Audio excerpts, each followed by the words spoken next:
Hey kids, back again. So, last time in the last video we were using functions, and so let's go and make a duplicate of this, and we want to go and create this function. We want the opposite to this, don't we? So we want to call left paddle, and we want paddle R, and we want the green one to be kind of player as well.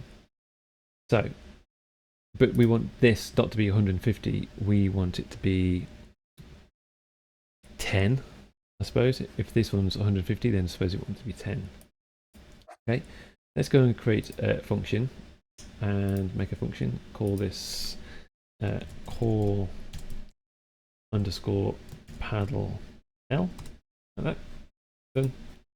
And then make sure we don't forget the call button. In fact, call left paddle would be better, wouldn't it? Call left paddle. Call left paddle. Call underscore left paddle. Left. Let's call it left.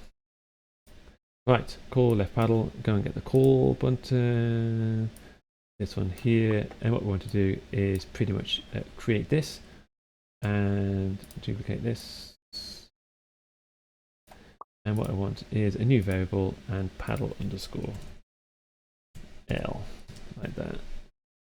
Change my character to the green one. Done. And then duplicate this, and I want. We'll notice well here in a second. We'll get the. We should get the black triangle, and then move paddle R with buttons. Now, this is going to cause an issue, isn't it? Let's go and put paddle R in there, because if we move that, it's going to be, we need player 2 keys, don't we, on here. So variables, let's go see what's happening here. We want this to be 10. We want it to be x10. There we go. There's a green one over there. And you can see now we've got both of them.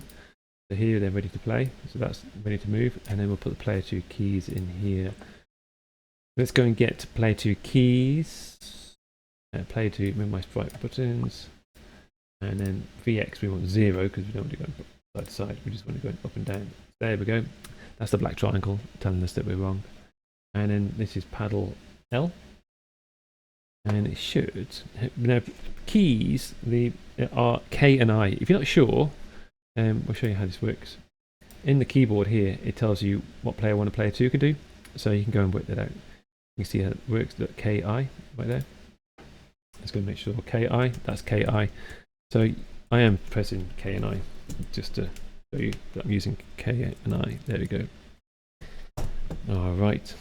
And then WS, make sure that's still working. WS, there we go. So that's that done. Let's kept it nice and neat and tidy in there. Get rid of that. So now we should be going on to the ball, really. The ball could be anything. In fact, your paddles could be anything. But we want the ball to work. Now the ball, I'm going to have to draw some maths for us in a minute. Because we have to understand that these bounces will cancel each other out. Let's go and make a function for the ball. So let's go and make another function. And we want to be call the ball. Call this call underscore the underscore ball.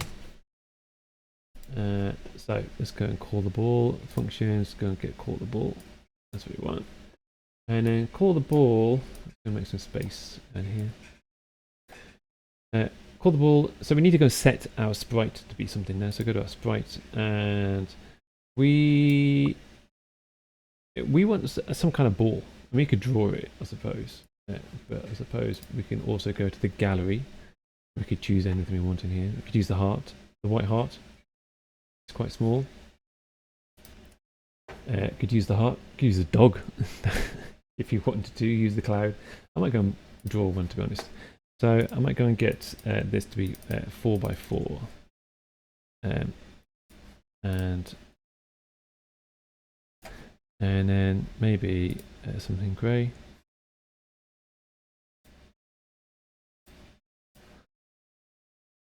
And then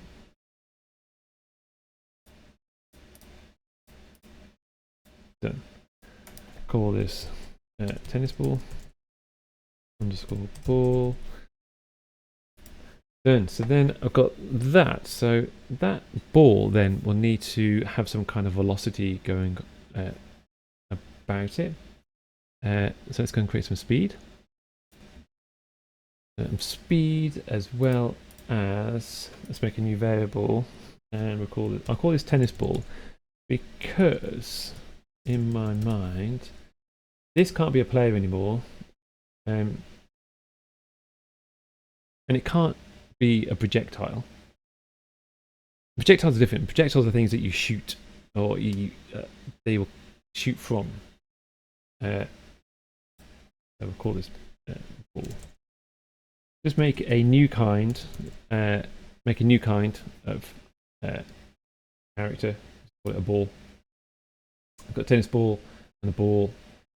You need to be careful. You can't call these the same things. You can't have a ball and a ball. You can't have a variable and this be another variable be ball. So these are different kinds of variables. So that's why I've got call the ball, tennis ball, and ball. And it can't be the same thing. They have to have specific names. So the ball, then I need to go and set my sprite speed, velocity here. So I've got in physics, set my sprite, which will change. It'll be telling me that I'm wrong, and it's got to be a tennis ball. So speed 50-50. I mean, we can make that. We can change that later on. We could put another ball velocity variable in there later on, and it can make it go faster depending on what the score is. So if score equals 5, for example, the ball gets faster. We can, or if it's even, like 5 all, it could be getting much faster. Anyway, we'll think about that later. Next, we need to go and get and make sure that the ball bounces on the walls. What's interesting is in here is if you put this in here, this one says auto destroy, but in the list it's got bounce on wall as well. It's quite interesting that this does the same thing as this bounce on wall. Anyway, so tennis ball is going to bounce on the wall. We'll give this a test because this is quite a lot to be putting in here, to be frank. So this is also at 8 minutes now. So let's go and see if this can play. And the ball is now moving. So now obviously they're not ready to bounce. They're not ready. They can't see each other at the moment. But we can say what's going to happen. Or you can see. Aha! You see what's happening? This is falling off the screen.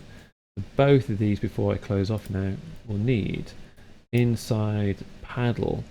We need to have sprite stay on screen. Look, both of them there like that. That needs to stay on screen. Duplicate that, and that needs to stay on screen as well. So let's just go and quickly test this before we go. Do this a test. I've got an error, and we will fix this in the next video. Right, as always, good luck.